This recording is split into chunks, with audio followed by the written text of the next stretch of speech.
మాజీ ముఖ్యమంత్రి doctor YS Rajasekhara Reddy గారి జయంతి సందర్భంగా రాయలసీమ యూనివర్సిటీ దగ్గర ఉన్న అనాథ బాలబాలికల సమక్షంలో అలాగే నంద్యాల చెక్ పోస్టు దగ్గర ఉన్న శ్రీ షిరిడి సాయి వృద్ధాశ్రమంలో కేక్ కట్ చేసి ఆయనకు ఘన నివాళులు అర్పించిన ఏఐసిసి సభ్యులు, కర్నూలు జిల్లా ఇన్ఛార్జ్, నంద్యాల మాజీ డీసీసీ అధ్యక్షులు, పాణ్యం నియోజకవర్గ కోఆర్డినేటర్ జింగిడి లక్ష్మీ నరసింహ యాదవ్ గారు. ఈ సందర్భంగా లక్ష్మీ నరసింహ యాదవ్ గారు బాలబాలికలకు మరియు వృద్ధులకు స్వీట్లు, పండ్లు పంపిణీ చేసి వారితో ఆప్యాయంగా గడిపారు.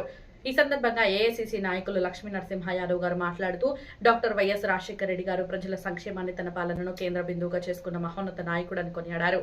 రైతుల కోసం ఉచిత విద్యుత్, పేదలకు ఆరోగ్య రక్షణ కల్పించిన ఆరోగ్యశ్రీ, పేద విద్యార్థులకు ఉన్నత విద్యా అవకాశాలు కల్పించే ఫీజు రియంబర్స్మెంట్, లక్షలాది నిరుపేద కుటుంబాలకు గృహాలు, జలయజ్ఞం ద్వారా సాగునీటి ప్రాజెక్టులకు ఊతం లాంటిది, అలాగే 108 అంబులెన్స్ మరియు 104 ఆరోగ్య సేవలు వంటి అనేక ప్రజాహిత కార్యక్రమాలు ఆయన పాలనలో అమలై ప్రజల జీవితాల్లో విశేష మార్పు తీసుకొచ్చాయని లక్ష్మీ నరసింహ యాదవ్ గారు పేర్కొన్నారు.